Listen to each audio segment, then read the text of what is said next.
Good afternoon. Is it on? Is it on? Yeah? Good afternoon, everyone. Hello. Thank you. I'm Susan Fiorito. I'm the Dean of the Jim Moran College of Entrepreneurship, and it's a pleasure to welcome you to the 13th annual 7 Under 30 Speaker Series. Before we begin, I'd like to thank our speakers for being with us today. They're just fabulous.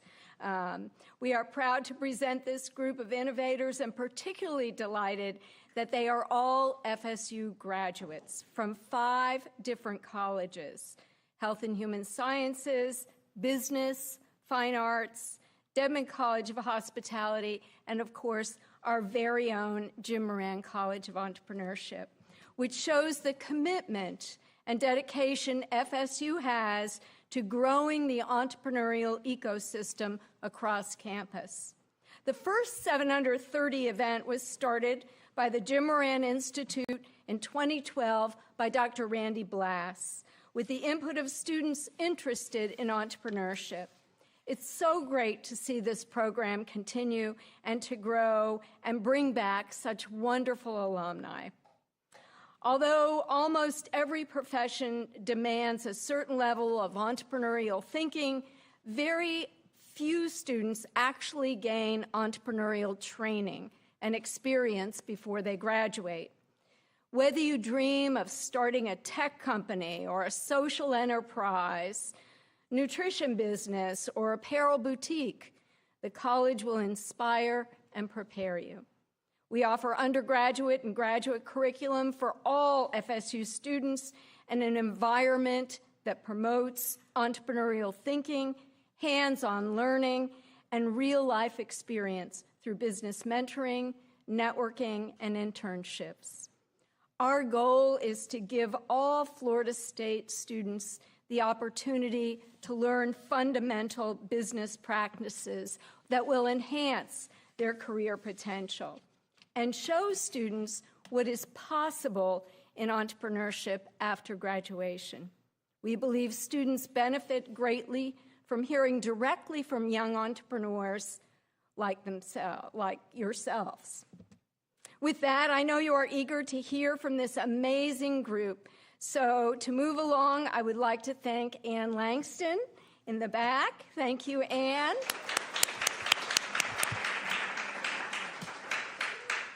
Ann is a retail faculty member in the Jim Moran College and director of the FSU Retail Center. Caitlin Simpson. Caitlin, where are you? Let's give you a hand. The Jim Moran College Events Director, and of all of our wonderful staff and student volunteers who you hear from today. And now please help me welcome our first student host, Olivia, to the stage.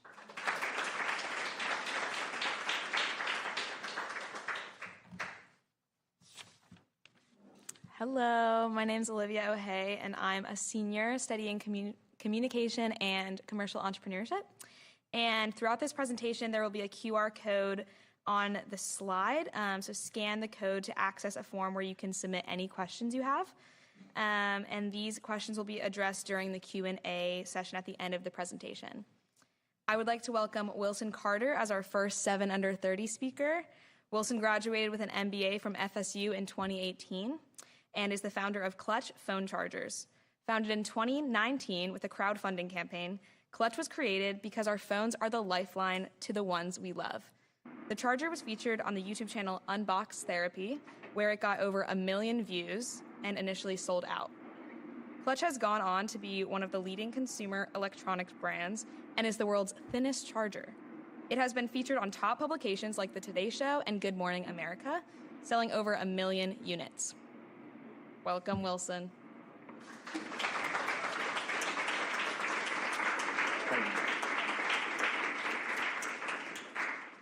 I gotta say, it hasn't been that long since I graduated, and it's kind of weird being on this side. Thank you all so much for being here today.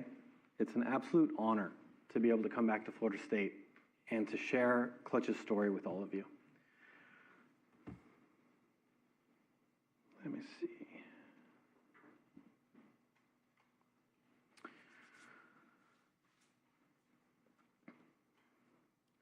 Clutch has bootstrapped its way to selling over 1 million units, which is unbelievable. I can't believe it. Clutch is the world's thinnest charger, and in my opinion, the best and most beautiful charger. It's magnetic and features an attached cable. I graduated in 2018, but the idea came to me while I was still in school. At the time, I had no idea how to build it, and every engineer I spoke to told me it was impossible. Then I had an insight. I started talking directly to the manufacturers. I sent them a design of what I envisioned, and after several months and countless iterations, I finally had a working prototype. Still, my most memorable moment is holding the first working clutch in my hands.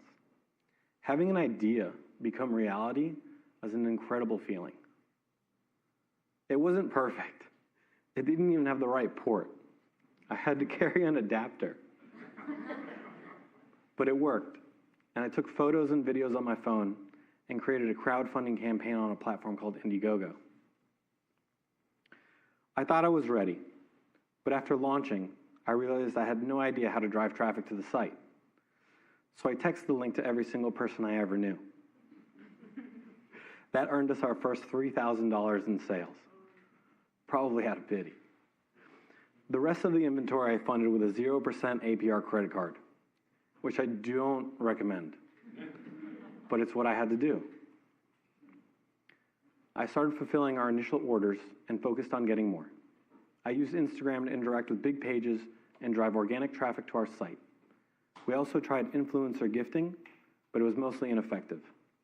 I'd assumed, since Clutch was a wallet-sized charger, that our primary audience would be men, but I was wrong. Almost all of our customers turned out to be women. This almost bankrupted us. Then, one big influencer, Unbox Therapy, posted about us on YouTube, generating over 1 million views and selling out our inventory, which was a huge breakthrough. Before diving into our marketing strategies, which are the core to our success, I want to cover a few other important topics. First and foremost, you need a great product, and you should be constantly improving it. It doesn't need to be revolutionary. It can be evolutionary, just like Clutch. A better idea on something that already exists.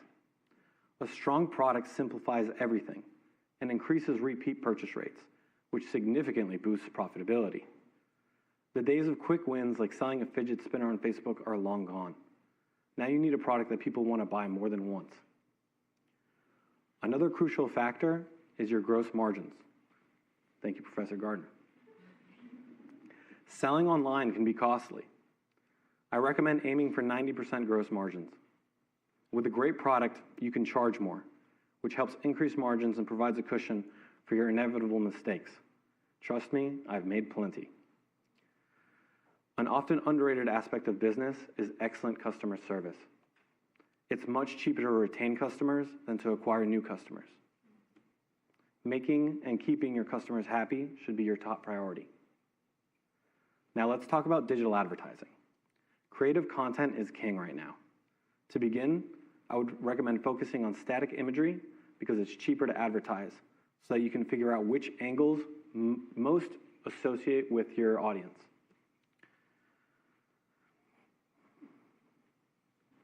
In your ads, make sure to emphasize the benefits of your product rather than just the features. Once you've nailed those, you can add video content. When scaling a business, there are many important metrics to track, but I've found two that stand out: NCAC, new customer acquisition cost, and your AOV, your average order value. If your NCAC is less than your AOV on each purchase, you'll be profitable on your first order and even more so on repeat orders, making it easier to scale while maintaining profitability. Another key focus is optimizing your website's conversion rate. How many visitors actually make a purchase after they've come to your website? Reviews and earned media, such as being featured on prominent platforms like Good Morning America, Unbox Therapy, or the New York Times, can significantly boost credibility and conversion. We've been able to do all this with cold emails and DMs. One operational tip that changed everything for us was securing a positive cash conversion cycle. Growing requires inventory, which can strain cash flow even if you're profitable. By negotiating 90-day payment terms with our manufacturer, we could sell our product before having to even pay for the inventory, creating a positive cash conversion cycle. This requires time and trust with your manufacturer, but with enough leverage, like telling them you're considering other manufacturers, it's possible if you're doing significant volumes. There are many tools to sell online, but the 5 essentials for us have and always been Shopify, Amazon, Klaviyo, Meta, and we use Flexport for fulfillment and freight. I'll leave you with 3 thoughts. 1, always believe in yourself. 2, have grace with yourself when you make mistakes, because you will. And 3, never give up. Thank you, and there will be free clutch chargers outside when you leave.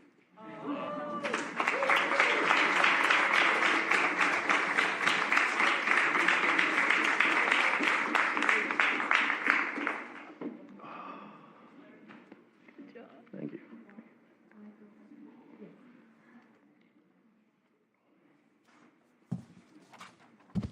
Hello. Hey guys, my name is Dalal and I am a junior studying retail entrepreneurship.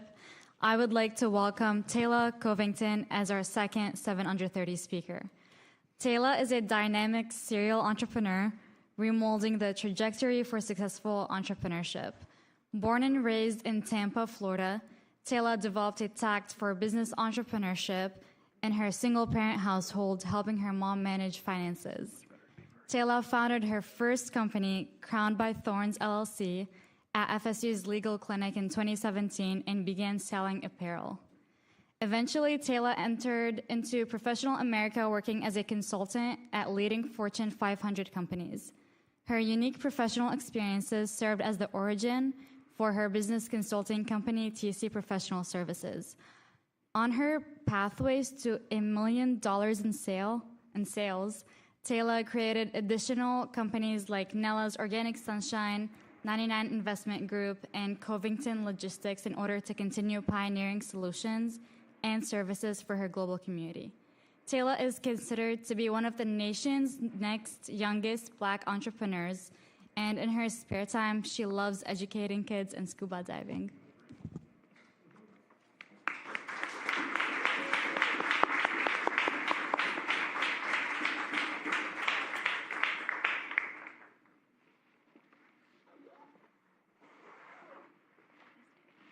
Hello, everyone.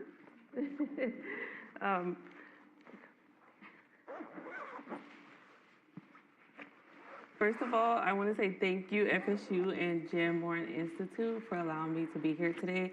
I think when I attended FSU, this wasn't even a building, so I'm just so grateful to see the success of the College of Entrepreneurship. This is a full circle moment for me, and for someone with a background like myself, that truly defied all odds and divinely is keeping to the path set forth for me. I'm going to be very open with you guys. Is that okay? Yes. All right. I'm also going to be looking at my phone for my notes, just so I don't sound like a nincompoop up here. So just bear with me. And I'm going to share some parts of my business and journey I haven't shared with anyone but FSU, of course. And I shared this with the podcast, I guess, a few hours ago. So I'm going to share it only with FSU. Is that okay? Yes. All right. Now, if any of these relate to you, raise your hand. Did anyone live in Bryan Hall? I did. Anyone? Yeah, Bryan Hall. I was a part of the honors program, FSU honors program. Anyone? No? I think it's the teacher in me that's asking you guys to raise your hand. I was a part of CARE. Anyone else was a part of CARE? Yeah, CARE. I founded a student organization on campus when I was here. Anyone else involved in any RSOs or student organizations? Yeah, that's good. Do you guys know what an iClicker is?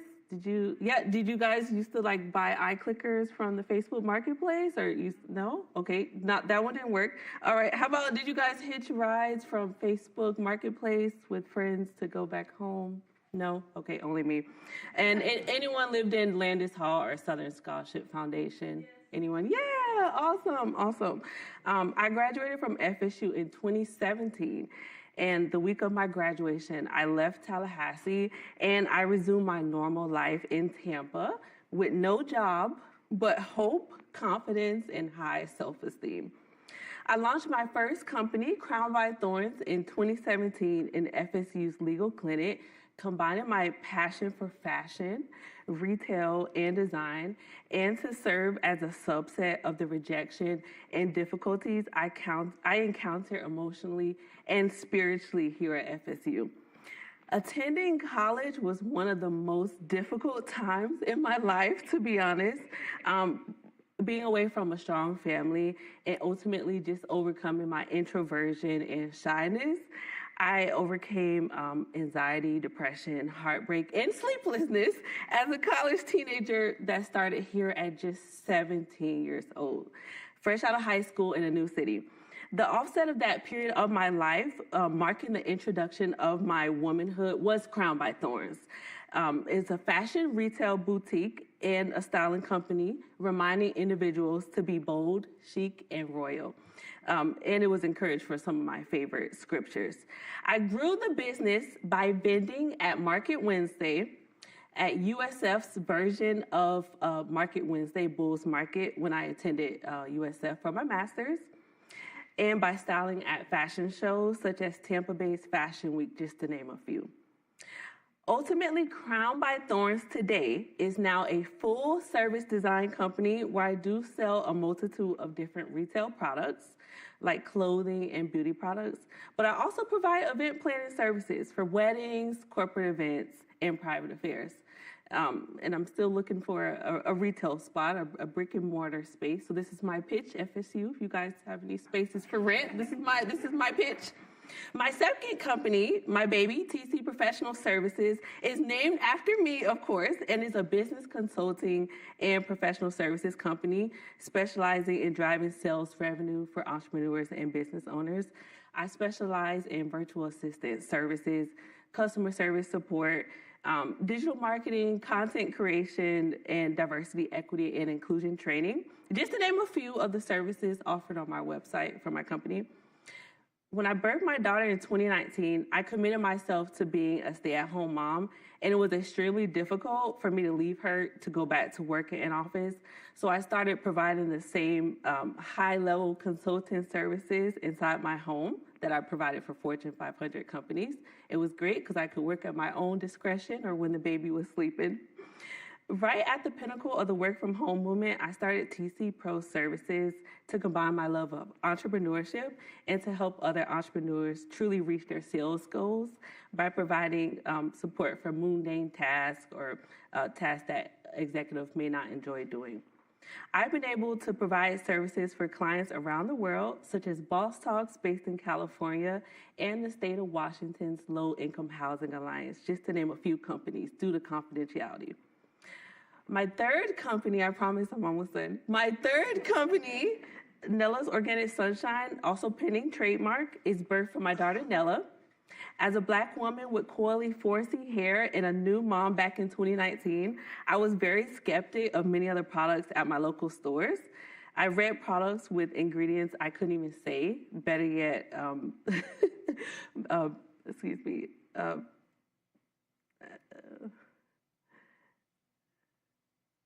I read ingredients with products I couldn't even say. Better yet, trust to put in my daughter's beautiful brown hair. And after experimenting in my kitchen counter and testing products with friends and family, Nella's Organic Sunshine was born. Our products are 100% natural, organic, kid-friendly, vegan, and cruelty-free. And my main product is a hydrating cream, perfect for hair or skin that is shea butter and argan oil infused. It's extremely soft and perfect for all skin and hair types, no matter if your hair is naturally coily like mine or wavy or straight. Our goal is to introduce Nella's Organic Sunshine as a proud everyday brand like L'Oreal or even Sheer Moistures in stores like Target and Walmart. I'm almost done, guys. My third and fourth company is 99 Investment Group and Covington Logistics. They're co-owned by me and my amazing husband, Alan, in which we manage real estate and provide logistical services. And of course, as a true serial entrepreneur, I had to add on something else. My new venture is being a travel agent, since I absolutely love to travel. And even just last week was on Icon of the Seas, the world's largest cruise ship. Almost 7 years later, post-graduation, I'm a proud mom, wife, daughter, and sister.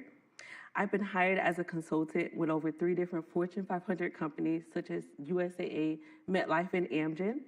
And I've provided high-level sales for some of the nation's best companies, such as Neiman Marcus, Davis Bridal, HSN, Avis Budget Group, Zillow, and Carnival Cruise Line.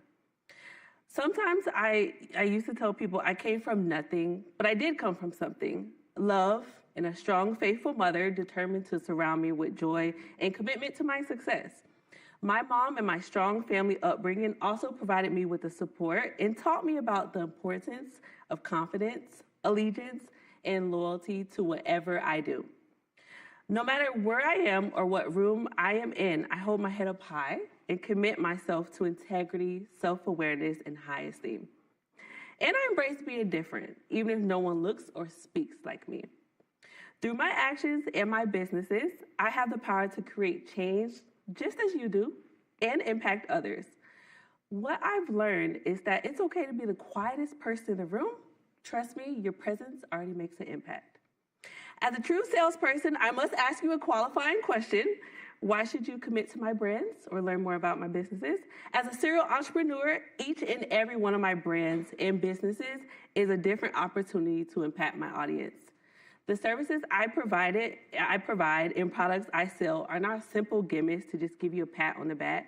Whether I'm selling Nella's Organic Sunshine, signing the dotted line on a new sales and business development contract, planning a new wedding, helping you travel to Europe, managing your investment property, or helping my husband break her new freight across the country, or even being a civil servant today in education, I care about you.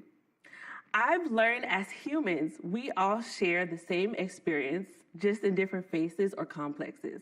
I relate to you whether you believe it or not in a similar way, whether that be us being in the same room right now or our love for FSU. We innately share this human experience, and I'm dedicated to investing my time, energy, and focus solely on ensuring the best for you and also learning what the best for you means. I encourage you to do the same with others you encounter. Learn to listen, stay open, and helpful.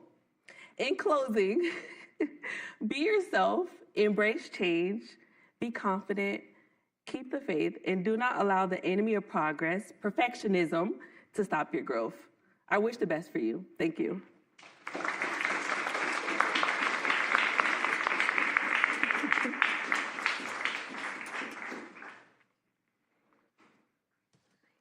Thank you, Tayla. We're definitely grateful to hear about your experiences and advice about entrepreneurship and life in general. I would like to now welcome our third speaker, Kennedy. Kennedy Joy Foristall is a serial entrepreneur and the founder and CEO of Raide, a clothing rental marketplace app launched in 2023.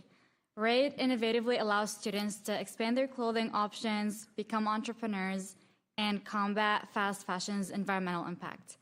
In only a year, Raide has been featured on the front page of the Tallahassee Democrat, was a finalist in the TCU Values and Ventures competition, and was the overall winner in JMC's Innovation Challenge. Kennedy Joy believes that you make a living off of what you get, but a life off of what you give. Honored as a 2024 FSU Humanitarian of the Year, she continues to inspire others to turn everyday challenges into meaningful solutions. As FSU Seminoles, we're encouraged to be legacy builders for ourselves, our community, and our world. And Kennedy Joy is steadfastly committed to mentoring others in their entrepreneurial journey as a foundational way of fulfilling this mission.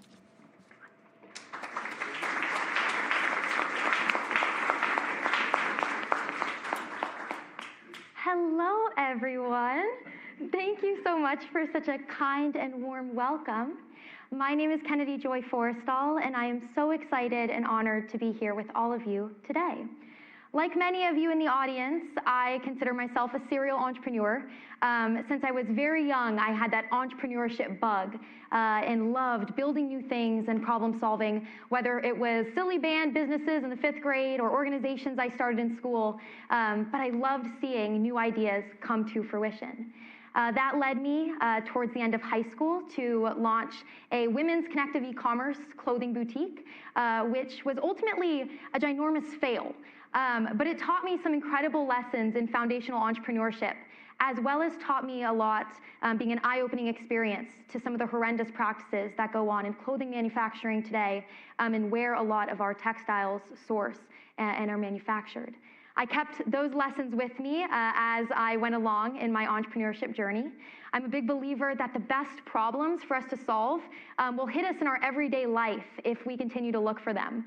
So sure enough, my junior year here at FSU, I was walking to class one day, and within 10 minutes, I had received 3 different texts from girlfriends of mine, all looking to borrow clothes for last-minute events that they were invited to that weekend. Now, this problem was something that I had experienced myself. You don't want to go run out and buy something that you know you're only going to wear once. And so, like my friends, I always tried raiding other people's closets first. But if they didn't have the specific item I needed, I realized that somebody else on my campus certainly did. And with that, the very inception of Raide was born.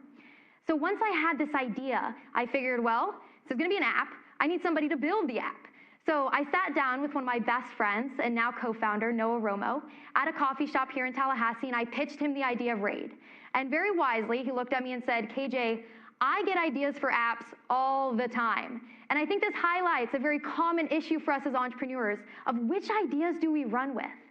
I think that when it comes to problems, when it comes to products, you want to find a solution for something that already somewhat exists. With Raide, it's women borrowing clothes from one another. That practice has been around for ages and ages, but Raide just makes it easier, removes the friction. And so once we had identified that problem, the other thing that we needed to do was validate it and talk to users. When you talk to users, you get such good perspective as far as if that's a product people even want to see hit the market.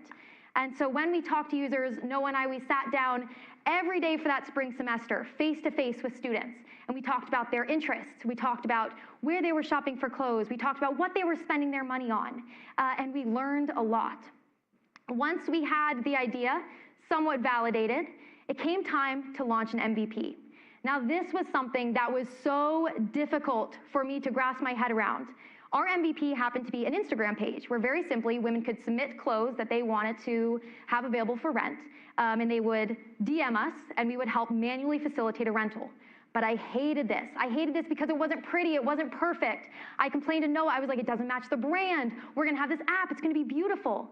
But good thing I made peace with that ugly, ugly rudimentary MVP early on because we learned so much. And so that's a lesson that I know I learned in those early days, which is just launch. Just launch, just launch, just launch. If it's not perfect yet, if it's not pretty, once you have an idea, once you have some sort of market validation, just launch. And so we did. And we launched and we learned, fail fast, iterate faster, and we did that. We kept building. And eventually we launched Raide at FSU on October 9th of last year. So we just celebrated Raide's first birthday last month, and we now have thousands of users across FSU, UF, and UCF, and are working to expand to new colleges this spring. So with all of that early progress, the thing about Raide that I am certainly still most proud of is the community that we've been able to build. Entrepreneurship can be a really lonely journey. You are creating something that has not been validated. You are taking a chance on yourself, taking a chance on an idea. And so that can be very scary. Imposter syndrome, I know for me, is extremely scary. It's something that we all deal with as entrepreneurs every single day. But I think it's so important, the people that you choose to surround yourself with. I'm so, so grateful for our internal team at Raide, my incredible co-founder, Noah, our incredible CMO, and one of my best friends, Morgan, and our incredible intern as well, Kayla. They keep me going every day and remind me why it is why we're doing what we're doing, and that is so important. We've also built a network of ambassadors, of people who are passionate about the idea, passionate about sustainability, passionate about the community. And that is so, so helpful as well. So with all of that, I think that when you go to create a product, an idea, make sure it is something that is a need that exists, right? Talk to users. Don't be afraid to fail. Don't be afraid to put something ugly out at first. That is the only way that we have gotten to where we are today. There is certainly so much more room for Raide to grow, for me to grow as an entrepreneur. But I'm so grateful for all of the learning lessons I've been able to achieve from surrounding myself with far more intelligent people. A lot of them are sitting in the back row at the Jim Moran College here. And I'm so excited for you all to continue to have that opportunity as well. And I'm so passionate and believe so wholeheartedly that that future is so bright for all of us. Thank you all so much.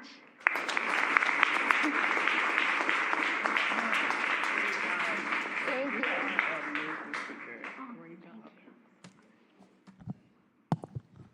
Thank you, Kennedy. I know a lot of girls have definitely helped, or you have helped with your app. Me personally, I don't think I could pull off a dress, so I haven't used it. But hello, my name is Zachary DeLeo. I'm currently a senior studying commercial entrepreneurship here at FSU. And don't forget, on screen we do have the QR code where you can submit your Q&A questions, which will happen after everybody presents. I would now like to welcome Bradford Olson as our fourth 7 Under 30 speaker. Bradford is the co-founder of TreeHause, an innovative furniture design and manufacturing company bridging high-quality, custom, artisan-made furniture with direct-to-consumer e-commerce. Launched in September 2021, TreeHause quickly gained recognition, being featured in the Wall Street Journal as a rising star in the furniture industry. With a lifelong passion for design, Bradford partnered with his twin brother, an architect, to bring their shared vision to life. A 2015 graduate in finance and real estate, Bradford began his career in supply chain management at Vanguard in Philadelphia. His entrepreneurial spirit led him to move in December 2020, relocating to Indonesia amid the global pandemic to start a furniture business. Now, at the helm of TreeHause, Bradford offers a unique furniture experience through e-commerce and custom projects, expanding the company's reach while preserving traditional craftsmanship. Let's all welcome Bradford.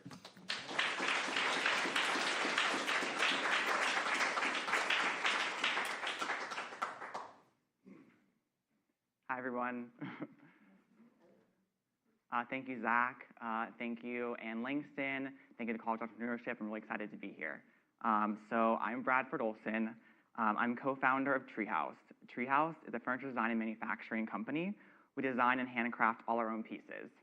Our mission is to bring quality furniture directly to our customers. So the entrepreneurial path, that's a mouthful, that word, I'm sorry. The entrepreneurial path isn't for everyone. We've all seen those Instagram highlights and the Instagram reels, and it's this unrealistic, sort of glamorous version of what entrepreneurship really is. We're pitching you these get-rich-quick sort of easy paths, and I think that is not true. And I will say, though, it is a lot of work, but it is incredibly rewarding to build something that you can be proud of. So my path to entrepreneurship was not directly out of college. I was actually born and raised in Tallahassee, and have my whole family here. My twin brother and co-founders here. Mothers, dads, sisters are all here, so supporting. But I graduated from Florida State in 2015. My majors were in finance and commercial real estate. After college, I moved to Philadelphia and worked at Vanguard, which is a large investment management company. I was climbing the corporate ladder, and I was doing investment brokerage, and then I moved on to working in supply chain management at Vanguard, and I was doing well. Like, I think that was a great path for me. Like, I could have seen myself retiring and having a great life, a safe life, but a great life. COVID happened. I think all of us know where we were during that time and in that moment, and so I actually found myself. I was in Philadelphia. I moved back to Florida, back home, And I kind of had to reassess my goals and my life at that point. And I kind of realized that I had this creative void, and I wanted to really do something more design and travel focused.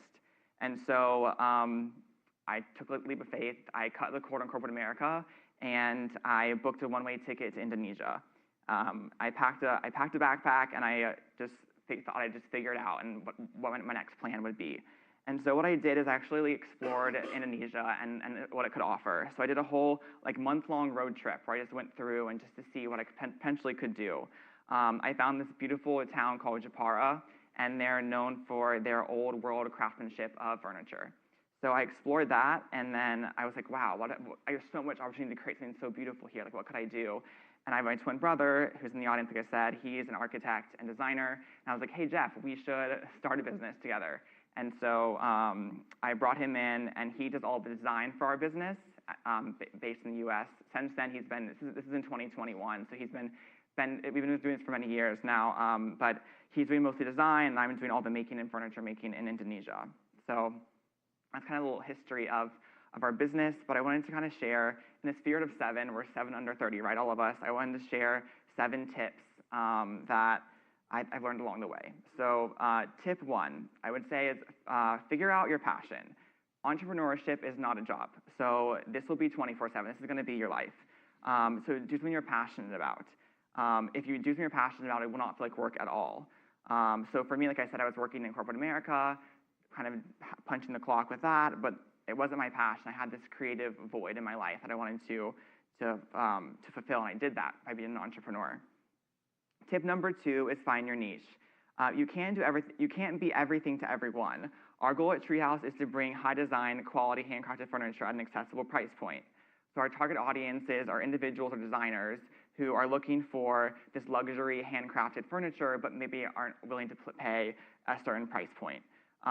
So by me living in Indonesia and working with the artisans, I'm able to access these really beautiful natural materials, design, and then create a really quality product at an affordable price point. We're the middlemen from our process.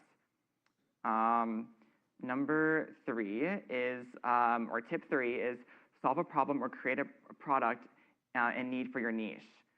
So our first design was inspired by an iconic mid-century chair. At the time we started TreeHause, the original chairs were retailing for over $15,000, and we actually brought one of our chairs here. This is our first chair we ever made for our company. So you can see that here, but this, as I said, we remade an iconic design, and it actually was popularized by celebrities like the Kardashians. And so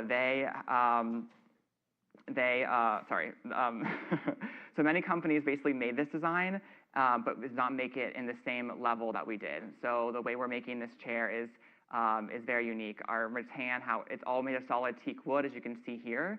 And then we have our rattan, which is woven this very, very traditional way. Most furniture is not made this way anymore.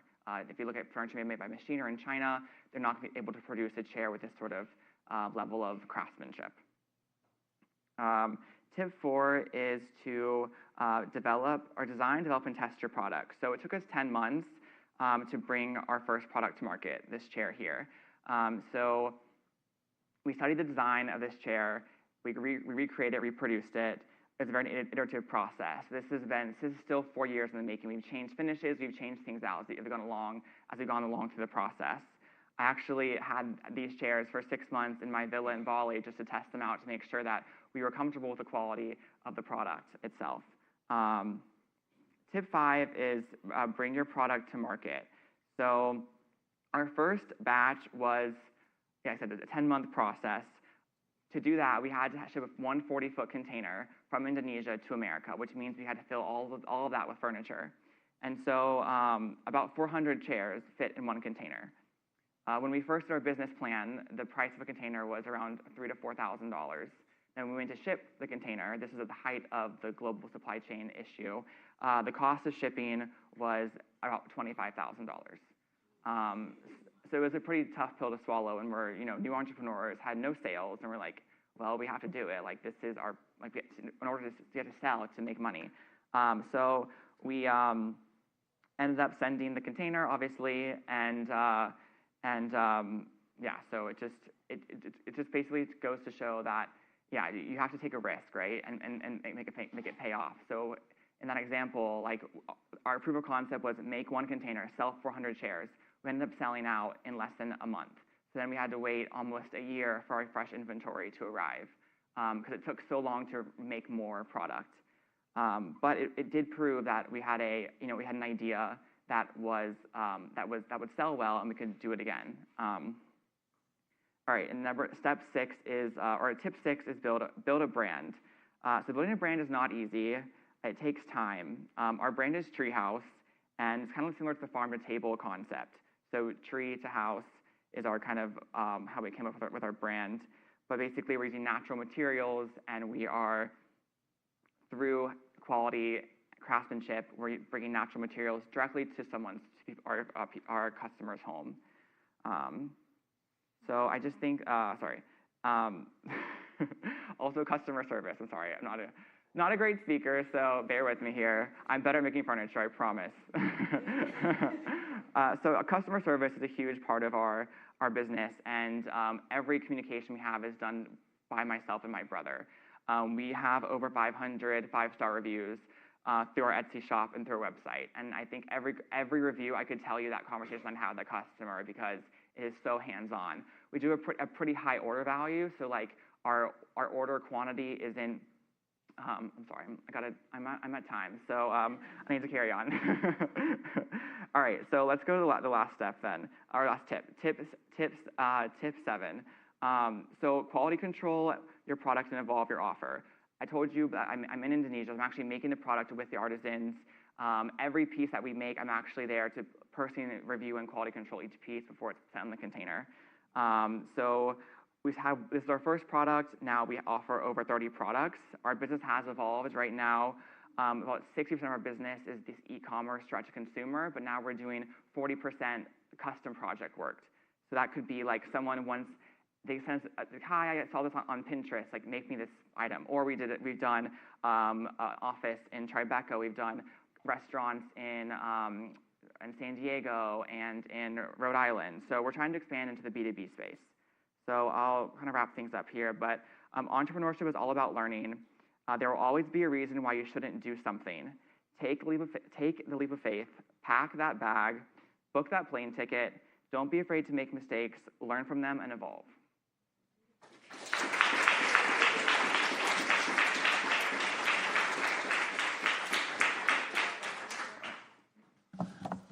Thank you, Bradford, for your 7 tips. Next, I would like to introduce our 5th speaker, Sarah. Sarah Painter Hayes is a new North Florida painter and muralist that has a passion to use art to bring people together and to strengthen communities. In 2019, she graduated from Florida State University College of Fine Arts, and since has painted artworks across the United States, as well as in Haiti, Spain, Portugal, and Canada, receiving several awards, including placing 2nd in the Southern Arts Invitational. You may recognize some of her work around Tallahassee, including the wall of magnolias that start on the corner of Macomb and Call Street. She has received commissions from the Office of the Vice President, Coca-Cola Bottling Co., as well as many other major corporations and nonprofits. Later this year, Sarah will be doing a solo exhibition of her Florida Girl series at the Wiregrass Museum of Art. Currently, she resides in Tallahassee with her fellow artist husband, Cosby.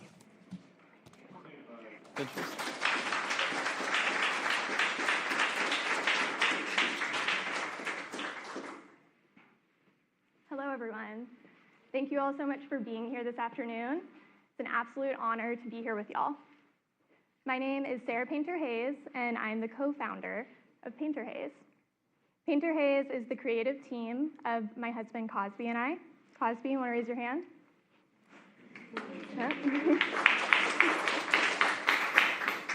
We work full-time as artists, painting both in our studios and as muralists. We have a combined 30 years of painting experience. We've been painting together for close to 8 years now. And just last year, we got married, combined our names, and that's when Painter Hayes was officially established. We both graduated from FSU's College of Fine Arts, so navigating the business and entrepreneurial side of our career has definitely been a learning experience. I know now the Jim Moran College offers a art and entrepreneurship minor, which is something I definitely would have taken advantage of during my time here had it been offered, but it wasn't, so I had to teach myself. The number one thing I learned in this time is seeing the role that creativity plays in being not just a successful artist, but a successful entrepreneur. Creativity is the defining characteristic that separates an entrepreneur from that of your standard business person.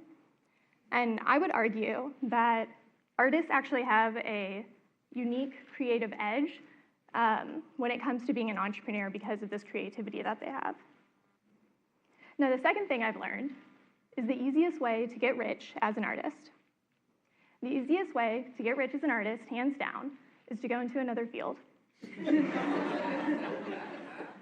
It's true. It's true. If you want to make a lot of money and make it fast, being an artist might be the least strategic path that you could take. But consider this.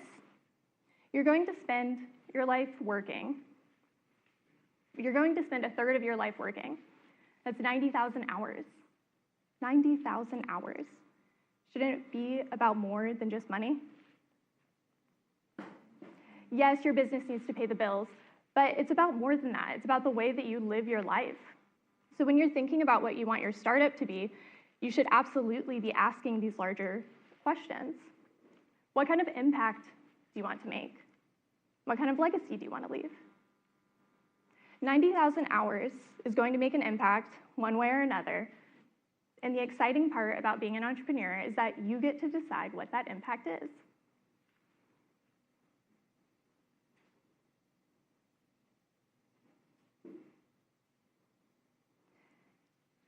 Now, I get that these larger questions are hard to answer, and it's okay if you don't have all those answers all at once, but it's important to think about when you're building your business. Kurt Vonnegut said, "Practice any art, music, singing, dancing, acting, drawing, painting, sculpting, poetry, no matter how well or badly, not to make money, but to grow your soul, for the experience of becoming." Now, I agree with this sentiment wholeheartedly.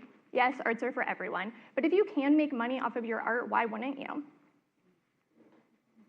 The trope of the starving artist has led us all to believe that being an authentic artist and being financially secure are two mutually exclusive things, and that just isn't the truth. Cosby and I have created multiple streams of income through PainterHaze. We paint murals, we sell our paintings, we sell prints. We've worked across sectors with a wide range of both public and private clients, and we've created passive income through our website sales. But most importantly, what we've done is enable ourselves to live our lives as artists. This means that we get to wake up and paint almost every day. We get to surround ourselves by artists and art lovers. Our art has taken us around the world. The purpose that my art gives me is invaluable. And being your own boss is pretty sweet too. An art practice is a living project. This ever-evolving enigma is subsequently my business. My business has changed a lot over the years, and I wouldn't be surprised if it changes a lot more down the road. And I think that it's this ability to adapt that has actually made my business stronger. It's made me enjoy my work more, and it's made my business grow. Don't be afraid to just start. I know a few other people said this too, and it's true. You just need to get started where you are with what you have and learn from your mistakes as you go. It's the only way. When I opened up my LLC in 2016, I didn't have a loan or investors or even a business plan. I just got started. I was in school at the time. I was working another job, and I did that so I could grow my business gradually as it paid for itself. Now, this may not be the quickest way to start a business, but it was extremely low risk. It worked for me. My business has never been in debt, and it continues to grow today. Building a long-lasting business is a marathon, not a race. So as you build your business, be sure to prioritize healthy working relationships within your company, with your clients, with your stakeholders, and the broader community. Almost all of our work has come from word-of-mouth recommendations, Now, that's not to say you shouldn't have a marketing plan, but I think it says a lot that we don't have one and we still have a successful business going. It's all been word of mouth. For those of you who are still trying to figure out what you want your startup to be, I encourage you all to consider your ikigai. Has anybody heard of ikigai? Yes, yes. So ikigai is a Japanese philosophy, and it's a framework for finding out your life's purpose and fulfillment. And considering you're going to be spending a third of your lives working, it can also be a very helpful tool in defining yourself as an entrepreneur. Ikigai explores the intersection of what you love, what you're good at, what the world needs, and what you can be paid for. For me, this is my art. So I encourage you all to think about this. What are you inspired by? What do you want to change in the world? What are you good at? Find your passion. Find what inspires you and always let that drive you in whatever business it is you decide to do. Because that's what's going to keep you moving, that's what's going to keep you focused and keep you fulfilled. Always let your inspiration guide you. Thank you to the Jim Moran College for inviting me out. It's an honor to be here with you all today.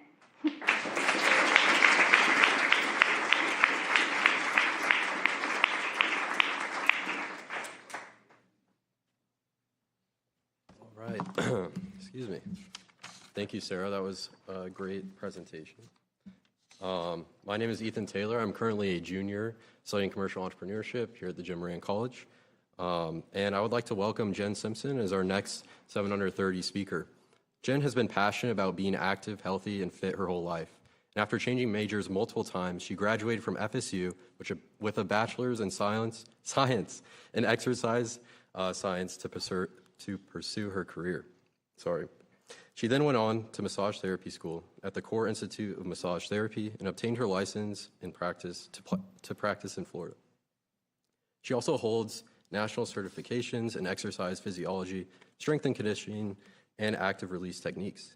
She opened Just Get Fit in 2016 with a partner and continues to own and operate the facility here in Tallahassee. Jen works with many different individuals of all ages and abilities with an emphasis in post-rehab corrective exercise. She is part of a fitness professional mastermind group and obtained her life coaching certification earlier this year. She also participated in a professional speakers course to help further her impact in the health and fitness industry and beyond. Please welcome Jen.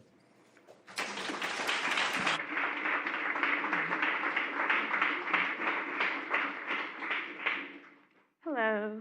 I'm going to have everybody stand up, because this is what I do for a living. If you're not able to stand, that's okay. So I want everybody to start with 3 big inhales, and then we're going to exhale, but we're going to make this weird noise, okay? It's going to be shh. Inhale, exhale, shh. Again, inhale, exhale, shh. Let's do one more. Inhale, exhale, shh. Okay, you can sit back down. I don't know if that made you feel better, but it made me feel better. But that actually is a breathing technique you can use prior to speaking that I learned in the speakers course that I took earlier this year. I may ramble around a little bit because public speaking is my absolute favorite thing in the world. Sarcasm if you can't detect it. So I'm going to jump around a little bit because that's the way my brain works. When I was at Florida State, I started in 2005 as a dual enrollment student. I was a little bit of a math nerd, and I thought I was either going to be a math major or an engineer. And because I had parents who had the traditional, you go to school, you get a real degree, and then you get a real job, and then you go into the workforce and do what everybody else does. So I started out at Florida State actually as an actuarial science major, if anybody knows what that is. Yeah. And then quickly I figured out that my brain doesn't do actuarial science. And I had the poor advice to switch to accounting, thinking that it would be, yes, thinking that it would be easier. What was easier was the math, which was the part that I was good at. And then somewhere along the way, I had actually been coaching gymnastics and cheerleading for a long time. And small world, Sarah Painter, who just spoke, was one of my cheerleaders. And her mom was a group exercise instructor, personal trainer for years and years and years. And one day she came up to me and she's like, Jen, you have to be a group exercise instructor. You're going to be so good at it. And I said, no, it's not a, it's not a real job. Like, maybe as a hobby. Well, she would not let it go. And so I got certified, and the rest is history. So if there's one thing I could say, a lot of you guys who are into entrepreneurship, wanting to start your own business, is don't settle. I went in thinking I was going to be engineering, actuarial science, and today I couldn't imagine myself at a desk job. I actually can't stand to be behind the computer for more than 5 minutes, if I can help it, other than when I have to do this much accounting. It does come with any business, unfortunately. So never settle. As a couple of the other speakers said, follow your passion. It is going to be worth it in the long run. The income might be what you want when you start out, but money follows passion. So if you follow your heart and you follow what you enjoy doing, which for me it's helping people, I've seen success over the years and now have a brick and mortar studio, which I absolutely love, and have had speaking opportunities such as this. If I went back to my days at Florida State with that required speaking course where I almost was in tears, and you had told me that I would be here today speaking, I would have told you no. The other thing I want to touch on is burnout is huge in the workplace for all of us, whether we own our own business, whether we're in a standard corporate job. But it's something that, like, as an entrepreneur doing something that I love, I never thought in a million years, 3 years ago, I would find myself in a place of complete burnout. And because I was doing what I was passionate about, I felt like, who am I to be burnt out? I get to do what I love every day.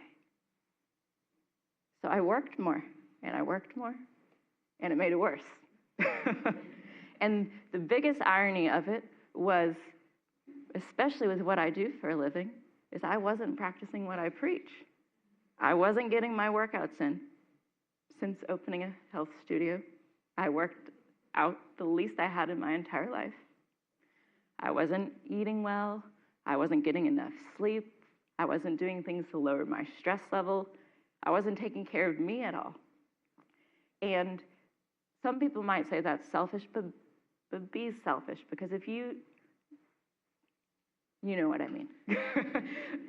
Take care of you, because if you don't take care of you, you can't take care of your family, your friends, your business. So make sure that you take time for you, whether it's on the health and fitness end. It's important for all of us. It helps us think better. It helps us move. It's super important just to make sure that you have that foundation. That way you can spread what you have to offer to everybody else better. So burnout was my biggest thing I wanted to talk about with you guys. And now I'm just kind of rambling. But like I said, I love public speaking. But it is one of my goals to get better at this. So someone else said, do things that scare you. So thank you, Marina, for yes. And then I'll finish with my absolute favorite quote, Audrey Hepburn. Nothing is impossible. Even the word itself says, I'm possible. Yes. So if you have an idea, go for it.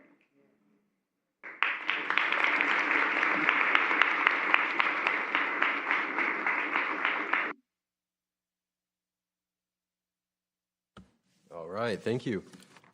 As a final reminder, we have the QR code up on the screen, so if you want any last-minute questions answered before we do our Q&A session, be sure to get those in. over there. So I'd now like to welcome our last speaker, Adam. Adam, originally from Tallahassee, graduated with a bachelor's degree in hospitality from Florida State University. He began his career in the restaurant industry and eventually became a sommelier and the youngest managing partner at the Capitol Grill in Tampa. He transitioned to financial planning in 2011 and opened his own firm, Taylor Financial, in 2018. He is dedicated to his craft, often joking that he has more letters behind his name than in his name due to his many designations. Taylor Financial has received the Seminole 100 Award, which honors the fastest growing businesses in the nation owned by alumni, for 6 consecutive years and has been featured in Forbes, USA Today, NASDAQ News, LA Weekly, New York Weekly, and on local CBS and ABC networks. In 2024, Forbes recognized Adam as one of the top 100 advisors in Florida. Adam is married to Andrea, and they have a daughter, twin boys, and a black lab, all with names starting with the letter A. So let's welcome Adam to the stage.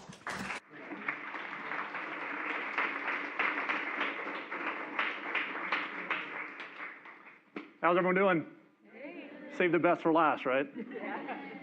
So my name's Adam Taylor. I'm honored to be here. Thank you. I want to share a little bit about my journey, but I want to start with my family because my family really is what drives everything, right?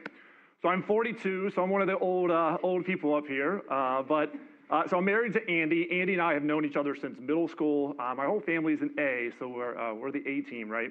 But so we were born and raised in Tallahassee. I went to Lincoln High School. Anyone go to Lincoln? That guy, I know that guy. Yeah, Lincoln. It's a lot different now than it was 15. Your dad? Again, old guy up here. So born and raised in Tallahassee, played soccer with that handsome gentleman in the back there. But Andy and I have been married for 16 years, been together for 22 years. We actually started dating at Florida State. I've got 3 kids. I have twin boys that are 7, and they're just nuts. And I coach their baseball team, which I love. And then my little cupcake daughter, who is 10. So she, Abby, Alexander, and Anderson. That's my beautiful family. So my story, again, born and raised in Tallahassee, went to Florida State, graduated in 2004. I originally was a computer science major. I'm a geek. I was typing code and just loved it. But about, I was 20, so a sophomore year of college. The day after Father's Day, my father passed away. It was awful. Heart attack. It was a very life-changing moment. And so everything after that just went into supercharged mode. And so I switched from computer science to hospitality.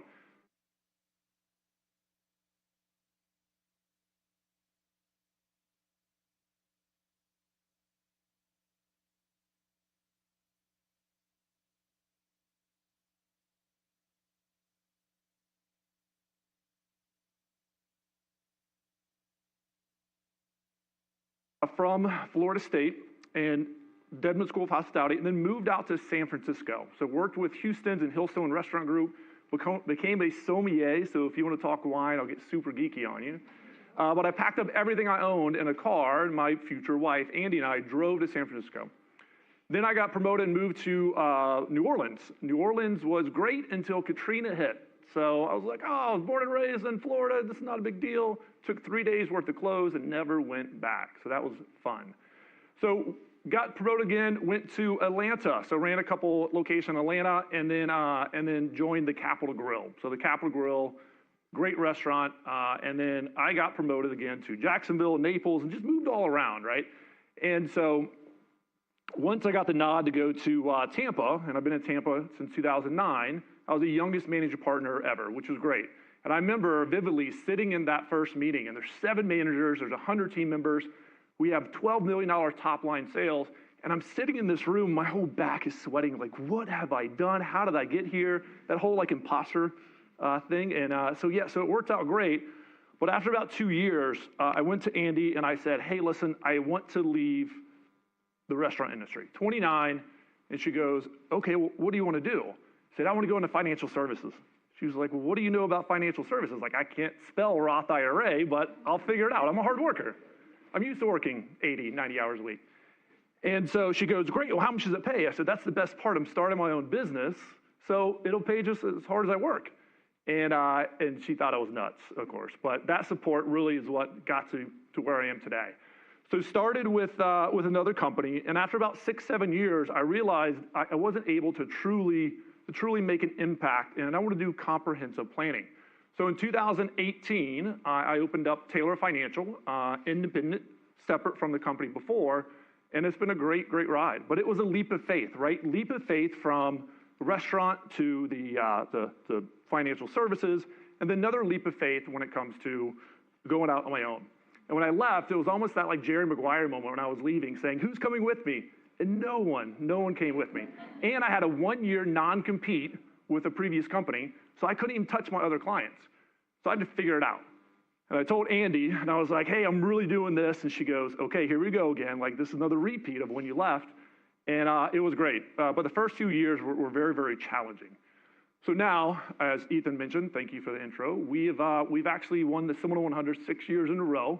So it's great, and I'm honored not only be here, but be a part of Florida State. And so I'll leave you with kind of 3 things. So if you don't have a strong support system, if you don't have an Andy, if you don't have a mentor, business entrepreneurship can be so challenging, right? So number 1, make sure you surround yourself with really having a strong support system and having that person. Number 2 is I'm a dork and I have more letters behind my name than in my name. So I'm constantly sharpening the saw of how can I be the best version of myself. So be a student of the business, and whatever you get into, just be the best version you can. And there's a book out there you may have read too called Start With Why, Simon Sinek. So the most important thing I would say is find your passion, find your why. Obstacles are what you see when you lose your vision, so create a vision. And my vision now, because I fear my mortality, is to sell or be in a position to sell my company for $50 million before I'm 50. I got 8 years to do that, and I'm on track, right? So I have a vision of what I'm building and how I'm going to leave a legacy to my 3 beautiful kids, my beautiful wife, as well as what's next for all of us. Thanks for your time.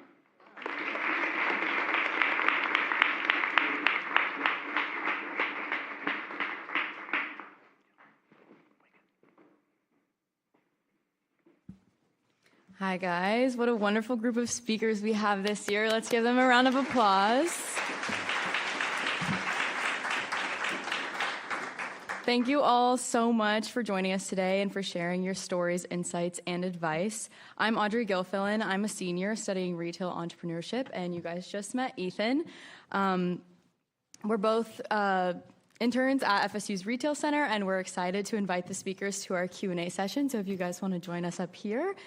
Continue submitting questions through the QR code, and we'll select a few to ask our speakers. We only have about 30 minutes for questions, so speakers, make sure to keep that in mind when giving your responses. You'll also have time to connect with the speakers more personally at our reception afterwards, so this is a great time to ask any additional questions.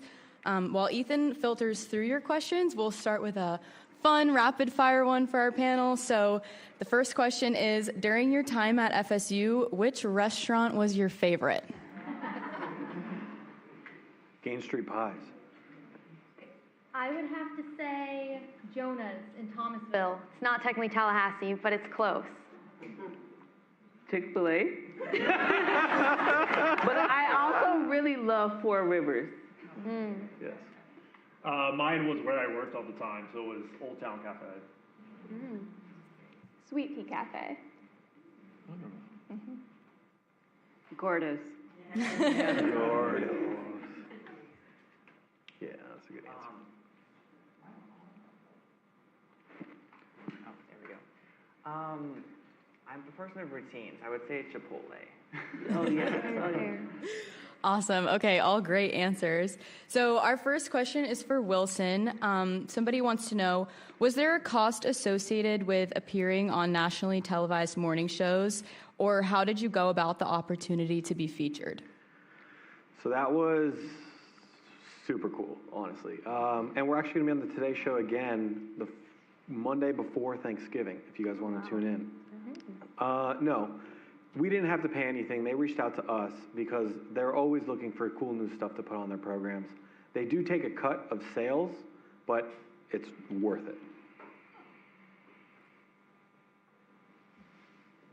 Okay, our next question is for Tayla, and a lot of people ask this question. So since you own and operate 4 businesses, how do you balance work and personal life, and how do you keep yourself motivated and focused? Well, I actually asked Mr. Taylor Financial the same thing last night. But it's a constant challenge managing everything at once. But I think for me, what is important is to first have the foundation set with my family. So for me and my husband and my daughter, we have to be in unison. We have to be on the same page. Like if her energy's off and we're not together, then nothing works well. And then I have to have the house clean. So if the house isn't clean, then nothing else is gonna work out good. So those are like my foundation: family first, house and faith, of course. But besides that, I think for me, I've been able to embrace every day being different. So I embrace the change because I'm a serial entrepreneur and doing multiple things at once, and I'm also big into education. My daily is different. So one day I may have to help a client doing a lot of different content in digital marketing, responding to their clients, being a virtual assistant. The next day I may have a huge event that I need to be at by a certain time, and I may be there for 12 hours because a lot of my events require a lot of event coverage, like in person. So I'm normally the person behind the scenes. But I've learned to embrace that every day may be different for me. And as I evolve in my entrepreneurial journey, I'm learning to take more trips and vacations just to balance it all. So I want to get to the point in my life where, I don't have to work 40 plus hours. I did come from the world of working 70 hours in a week before. But I'm trying to get more balance and embrace that. So it's a constant challenge, but hopefully one day I'll be able to vacation more and just relax. But since I'm, in my 20s, I'm in full grind mode. Awesome. Thank you so much. Our next question is for Kennedy. Someone wants to know, how do you plan on expanding Raide to other colleges? Absolutely. That's a fantastic question. So this is something that we've been very cautious with up until this point.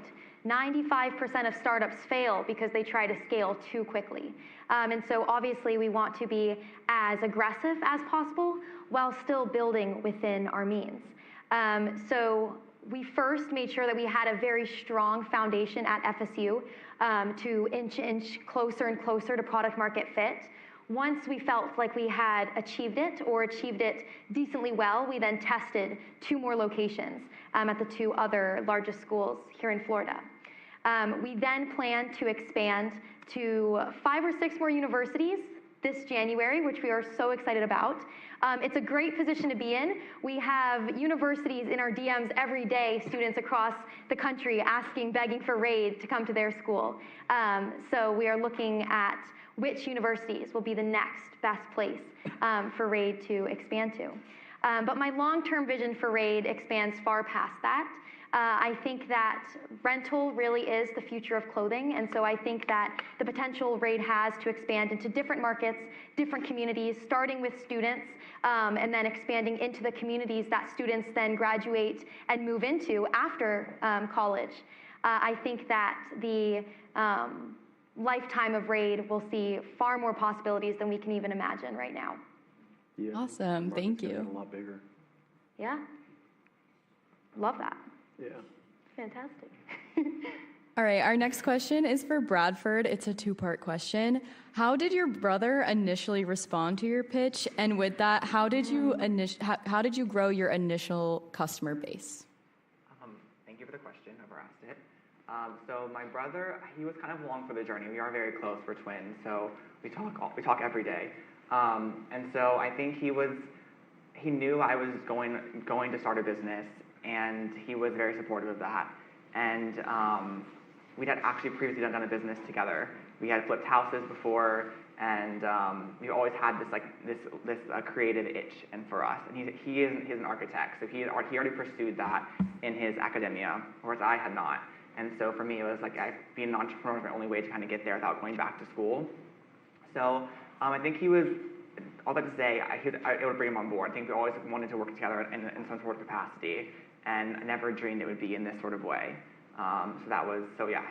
He was able to come on board. What was the second part of the question? How did you grow your initial customer base? Okay. So our initial customer base, I will say, we did have a very targeted approach. So like I said, this chair here is an iconic design. So the designer is Pierre-Jean Raide. So people are searching on Google Pierre-Jean Raide, and they're searching for a certain chair. They would like find this chair, and then if they know this design well, they really appreciate our authenticity and accuracy reproductions. They would buy it. And then so we were able to kind of get a really hone in on this really niche customer base, and then able to sell them more products down the road. So our customer base isn't necessarily that huge. We just have pretty high order volume.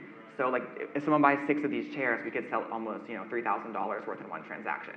So our customer base is really niche and targeted, and then we're able to actually sell more to them as we grow more products and add more things. Because like as a brand, we're kind of putting ourselves in this sort of aesthetic and this look, and it's similar to what our customer is, and so we're able to sell them more products. Awesome, thank you so much. Our next question is for Sarah. Somebody wants to know, how did you handle pricing your work when you got started versus now? So pricing your work can be a really hard thing as an artist. It's kind of this intrinsic value. It's not just the labor of making the art, it's the artist's hand, that artist. So it's hard to do. I price my work looking at the market. Like I look at artists who are similar to me, I would say, in their career, and I gauge that way. And then I also look at where I want to be, right? And I look and I see, are these works selling? Or did you just price your work crazy high and it's been sitting there for God knows how long? So these are all things I consider. It's not just like a hard and fast, like this many dollars per square inch or per square foot. I would say before I price anything, I'm always looking at the market. Thank you. Our next question is for Jen. Somebody wants to know, how do you drive customers to your business, and how has your marketing strategy changed over time? So we're primarily word of mouth. I mean, word of mouth, I would say, is number one, especially in the Tallahassee community. But I think that's true for all of us. Word of mouth is probably still number one, despite what other marketing strategies you do. Also, taking advantage of the free medias, Instagram, Facebook. I've not made it to TikTok yet, but yeah. Thank you, Jen. Our next question is for Adam. This one's kind of a funny one. Have you ever thought about starting your own business in the food or restaurant industry? On my vision, this seems so geeky, on my vision board, I eventually want to open up a restaurant called Verticals. Verticals, if you have 3 vintages in a row in wine, it's called a vertical. Vertical is symbolizing growth and upward movement. So one day I do want to open up my own restaurant called Verticals, and it would be similar to like a hybrid between Capitol Grill and a Houston or Hillstone. So we'll see. All right, our next question is kind of a general question, so anybody can answer. What is the importance of a mentor, and do you have any advice on finding one? I have advice on finding one. Like, look at someone who you want to be like. Say, I want to be like that person in 5 years and 10 years. Someone you aspire to be like, and that's your mentor. My story's a little different. For me, it's been very hard to find mentors that do exactly what I do, since I do a lot of different things. So I've learned to embrace YouTube. And I say that, I mean, everyone knows YouTube, but I say that comically because I'm the one that's always doing research, always watching new channels, always watching podcasts, always, plugged into YouTube. But I heard another YouTuber say that there should be no excuse that you don't have a mentor. So I kind of treat the world or, different people and people I aspire to be like to be my mentors. So I don't have one in person, but I have a lot of virtual ones. Anyone else want to answer? Yeah, I can speak on that too. So in my industry, 90% of advisors fail within the first 3 years. Very, very challenging. Very rewarding career if you can get past the 3-5 years. But if it wasn't for the mentor I had early on, there's no way I would be here, right? And they continue to tell me to make sure I continue to take tests and just to be that best version of myself for clients, and patience. I remember just be patient and delay the gratification as long as you possibly can. So mentors are crucial.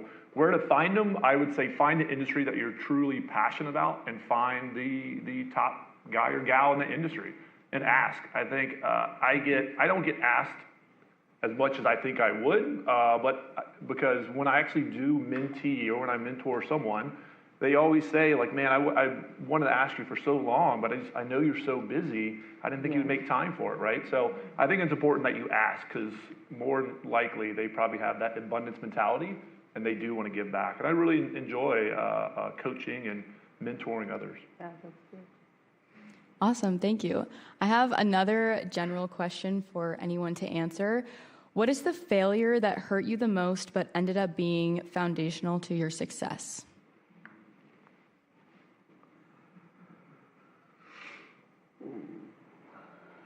That's a tough one. I'm like sitting here like, That's deep. yeah, that's tough. Yeah. I can say something on that.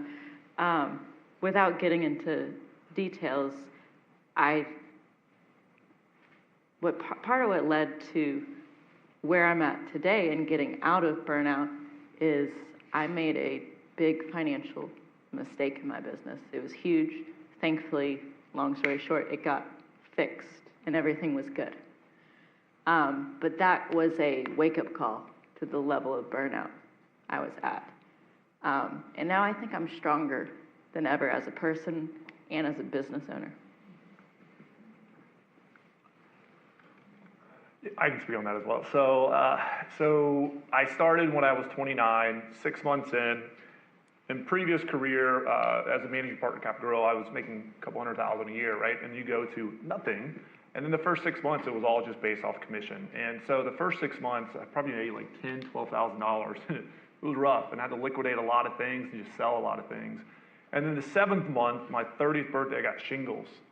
Chickenpox, calm down, nothing crazy. And then I had a reversal. So I had to pay back some of the money that I made the first 6 months. And I went to my wife and said, hey, I'm leaving this industry, right? 90% fail in the first 3 years. I was 7 months in, I was done.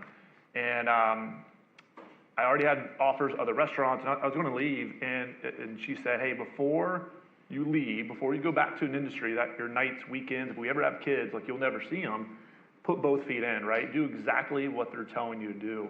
So to me, that was a big failure in the industry, but it changed my perspective of like making sure I wasn't half-assing it. I've always been successful in kind of what I've done prior, but making sure that I put the work in. And if it wasn't for that failure, those shingles, if you will, I don't think I would be here today either. Yeah, that's good. I feel like I face failure every day. I mean, I deal with lots of rejection and no's constantly. I've learned to embrace it and wear it right with me and keep it going. But I actually faced failure when I worked in sales for a company. Similar to what you said, I followed everything they told me to do. I followed the pathway to be successful. And the success still didn't come to me. And I left the corporation, of course, and started my own kind of travel agency. But for me, when I faced that failure, it just taught me to continue to create my own path and to not be afraid to, shift dynamics or to create change. So, I personally don't like the word failure. I think lesson is better. Last summer, we were growing at like 400% year over year, and I got euphoric. And at the same time, I was offered a huge term loan, which I thought, no problem, we can pay this off. And then I simultaneously made some terrible hires. And we've had to fight for the last like 18 months to pay off all that debt. So like Jen, beware of good debt. But we made it through, and it was a huge lesson, and I learned a lot about respecting risk. So I think, to me, that was the biggest lesson I've learned. All right, our next question is again another general one. If you don't have money to start your venture, should you go in debt, or do you have any advice on finding funding or investors? I think you should get pre-sales. if you have a good product, you'll find people to buy it. If you can't find people to buy it, it's probably not that good of a product. And you should definitely not go into debt to build it. Yeah, I guess it depends what, not depends. Advice depends on the industry that you're working within.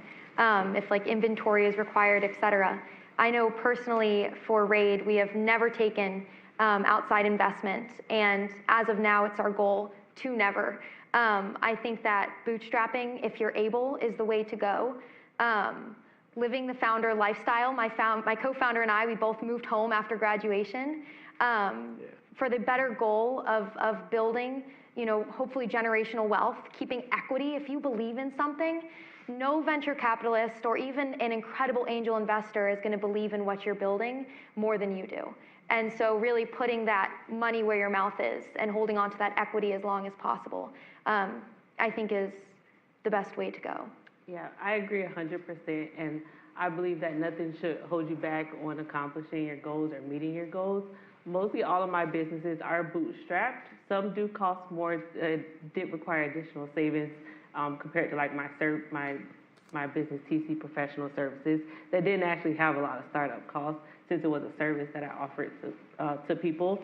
But I firmly believe in bootstrapping, saving, or asking friends and family. I'm still working on asking friends and families, but I typically just bootstrap myself or save the money.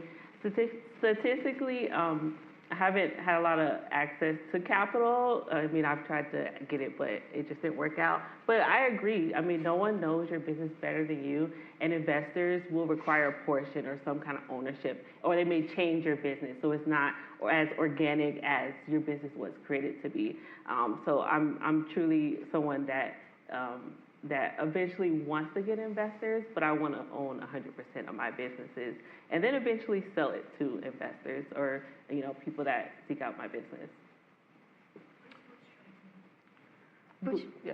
Like building something with no outside funding, like just and I would say like challenge yourself that it can be done without the money. Like there is always a scrappier way to do something. That is something we have learned. Noah and I would run around last semester sliding flyers under dorm doors. You don't need to pay for marketing. You don't even need to pay for the first big product. Build an MVP. There is a way you can do it scrappier to get that market validation and to posture yourself in a better place to get those pre-sales and not have to fund something. Yeah.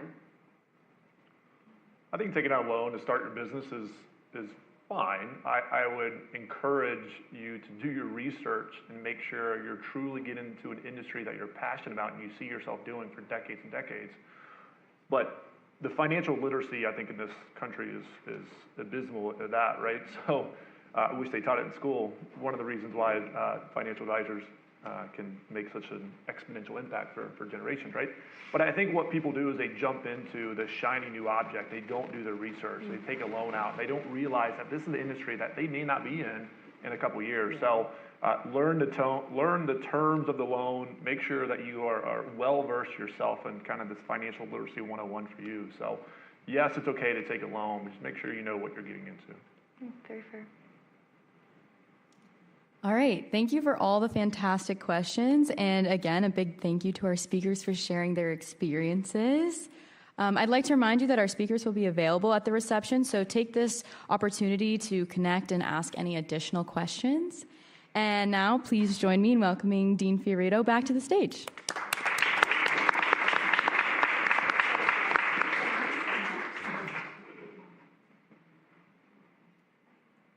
Thank you all so very much. What a great panel and such interesting questions. It's always so inspirational for all of us to see what can be accomplished at such a young age and an older age.